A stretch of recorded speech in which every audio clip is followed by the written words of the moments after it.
Let's get physical, it's Jordan here, back again with this week's update on all the physical releases coming to the Switch, September 11th until the 15th. Let's see what we've got. Super Bomberman R2 is releasing physically this week, the sequel like 7 years in the making. I think that's a good time to bust out another version of Bomberman. Everyone loves Bomberman, it's great, and it's nice to see that it's back. I actually recently played the Dreamcast one for a project I'm working on for A Bit More Jordan, and it might be the most difficult game I've ever completed in my life. But this is now 2023, hard games aren't allowed anymore, unless you add the Souls-like phrase to your game description, and I don't see that anywhere on Bomberman R2. Anyways, it's Bomberman. It's difficult to mess it up, despite Konami trying very hard one time. Come on Konami, you're giving most of your franchise time to shine these days. Is it Azure Dreams time soon? Come on, it must be. Anyways, if you want to order this or any of the retail releases in this week's episode, please check the links in the description, especially if you live in North America, because VGP is an amazing way to support this channel, and they have decent prices, really good prices, in favorable Canadian dollars. It's free shipping as well, over 80 Canadian bucks, which is not that much. And if you purchase anything with our links, you can be in with a chance of winning a $10 discount coupon each week. And this week's winner is Paul M. Congratulations, Paul. You will receive an email from VGP if you haven't already with your discount code. Thank you for your support. Neon White is finally getting its physical release this week. It released late last year digitally, so it's taken a while. This was an absolute indie darling when it first came out. Fast, high-speed action with style and substance to burn. Absolutely everything I am not. I haven't played it, but now it's coming physically, it's on my ever-increasing list of games to buy. I hope it does well, although I think it's one of those cases where the hype has died down a little bit. You know, like Untitled Goose Game. It was the hot thing, but then the physical just took too long to come out and everyone kind of forgot about it. Hopefully it's not like that. And our executive producers, they ain't gonna make it like that, because Feig, Offone, Totally Grateful, Thorn Metal Luna, and God of Resin have chosen this as their pick of the week. Inspector Gadget looks to be releasing in Europe this week. North America may have to wait just a little while. It just depends which retailer you look at. But I'll mention it now because why not? I can't even think about Inspector Gadget without thinking of two things: Matthew Broderick's teeth and Mike Matei from Cinemassacre. Both incidents still give me nightmares to this day. If you know, you know. This is being published by Microid, so it's probably going to run like arse gravy on the Switch and probably be equally as boring. It is a minigame collection wrapped up in a storyline, and surprising to me, our executive producers Punky Dooster, Alex M, and Brent McLean have chosen this as their pick of the week. I might be missing something, guys. Baten Kaitos 1 and 2 HD Remastered is releasing everywhere this week. Well, except for North America, because Bandai once again flipped the coin and decided, you know what, it's Europe's turn this time. And I'd say of all the Bandai games that it could have been, I think Europe will be pretty happy with this result. These are two legendary, so I'm told, JRPGs that were once Gamecube exclusives, and they've evaded re-releases until now. And I'm happy about that, because I know I joke about card-based stuff, but I would be willing to give them a go, considering they were made from the same minds as the Xenoblade series, so there is pedigree. North America are massively missing out on this. Yes, unlike what most shills have been trying to hide, it is releasing physically in Europe, it is. Although it may be certain store exclusives in some countries, like in the UK, it's exclusive to game.co.uk.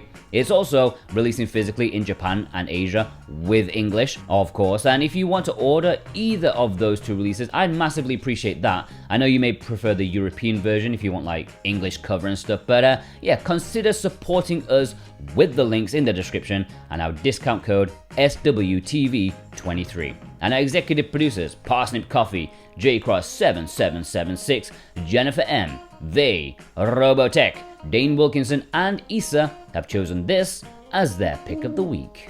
Mortal Kombat 1 is a bit of a weird one. You'd think a franchise as big and as massive as Mortal Kombat 1 would have their physical release date pretty much obviously set in stone. There would be no confusion anywhere, right?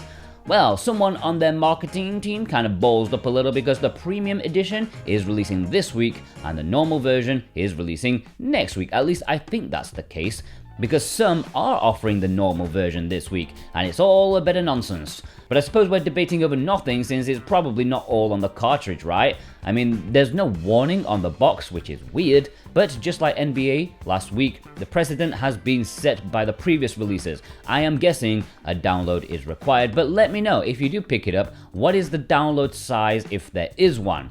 And please tell me why the marketing team didn't learn from their horrendous examples of calling their product 1. Mortal Kombat 1? It's not 1. Is the phrase Origins just too gimpy these days? Maybe. It's better than Mortal Kombat 1. What about the other Mortal Kombat 1? Or the other Mortal Kombats? Oh god. NASCAR Arcade Rush is releasing in North America. You won't be surprised to hear. I don't think that Europe is getting this one, at least not for the Switch, although feel free to correct me if I'm wrong. I always feel a bit excited when I see games like this because it reminds me of an era gone by, like the PS2, Dreamcast era, games made with a budget but an arcadey charm. But then you see the Game Mill logo stamped on the box and you go, ooh, you just have a sharp intake of breath because you know it's either going to be crap or mildly mediocre. Sometimes they can be good, but it's quite a lottery. Who doesn't like arcade racing games where you can smash up other cars? Please be good. The Many Pieces of Mr. Q is releasing physically in Europe this week. I don't believe North America has the honor of getting this one. It's a weird point-and-click adventure game with a surreal art style, and it does look super interesting. But, like all games of this kind, it ain't long. It's like 2 hours at a push, which is a big shame because this is the kind of game you wish could spread its wings a bit, like a proper, I don't know, Broken Sword kind of game. You know, 8 hours or something? But hey, they've got to eat. And that's why there's a collector's edition for like 100 quid. Jesus Christ. I hope that'll fund their next game to be 8 hours long. Baby Shark Sing and Swim Party is releasing this week. Why? Because money. This is a mini rhythm game or something. Obviously not for us 28 to 40 year olds that I know watch my videos, so yeah, I shouldn't be too disparaging to this one.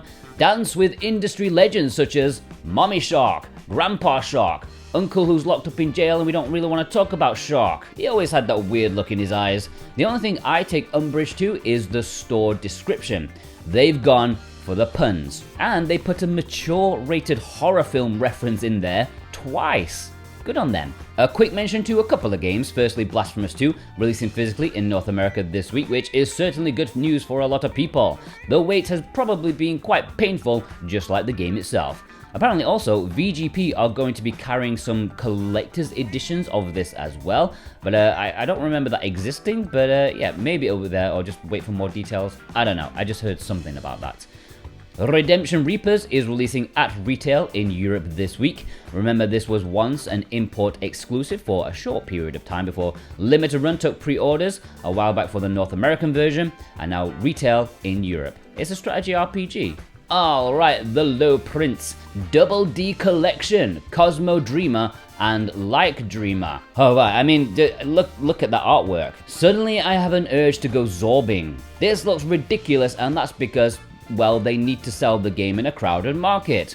This Double D pack of shooters is from the same developer, and yes, maybe the art does cheapen it, but from my brief Google searches, as so not to ruin my search history and get in trouble with certain people, from what I've seen, these are actually surprisingly good. A bit of Toho, a bit of cave, a bit of boobage. I mean, that's the magic recipe for anything in my opinion. Yes, I'm surprised as anyone. Reviews for both of these games are really positive. So if you want to pop back here on Thursday, I would appreciate that because it's a Play Asia exclusive, and yeah, Thursday is when pre-orders open as always for them. There's a standard edition as well as a collector's edition, which interestingly, I think due to lower sales on their other recent ones, now there are only 1,000 collector's editions. And it's a shooter as well, so it won't last long. So please come back here, use our links to purchase it. That's what keeps the lights on. And yeah, of course, use our discount code SWTV23, 5% off, and I do thank you from the bottom of my heart. Overdriven Evolution is VGNY's latest Switch physical release. It's been a good while since their last one. I think they've just been focused on getting their current pre-orders out rather than announcing game after game after game, unlike some other companies out there. So good on them for that. It's another shooter, they've done quite a few of those, This is supposed to be an accessible bullet hell shooter. Even inexperienced players can get some enjoyment out of this, but also hardcore fiends, you won't be disappointed either. It's visually simple but stimulating, and there's not a lot of reviews out for this one, which is a bit of a shame. Seems like no one paid much attention to it, so hopefully this physical won't fly under the radar like the digital release. Pre-orders open today, and if you pre-order within 24 hours you get a bonus pin badge, something like that. And of course there are 2 editions available, one with a shiny cover and one without.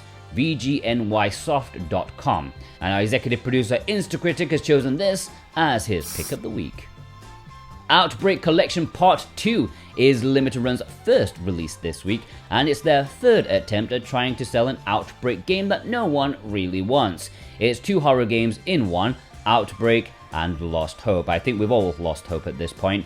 I mean, I think we can all appreciate a classic Resident Evil wannabe these days, but this just ain't it. These are supposed to be even less than mediocre, and it's weird Limited Run are persisting with them, even though the previous 2 releases sold horrendously as well.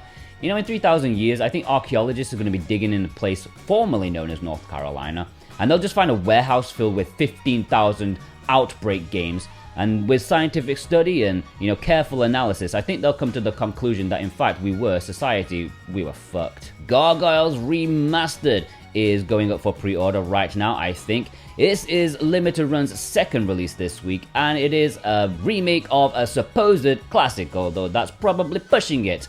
And when it's a remaster or a remake, I don't know, I actually think I prefer the original art style. I don't know what's going on here. It doesn't look that great to me. In fact, I don't know anything about Gargoyles because I didn't watch cartoons as a kid, so why would I know about Gargoyles? It was one of their, C-tier releases, right? Something like that. But yeah, apparently for Limited Run, this is a big hot property for them, like Jurassic Park and stuff like that, so they're gonna milk it dry, baby. They've got about 20 million editions available and some cheap tacky toys that you can buy as well if you're into that sort of stuff. Do you miss Saturday morning cartoons? I don't, because I never watched them. I was busy playing video games. And our executive producer Cartoon Soren has chosen this as his pick of the week.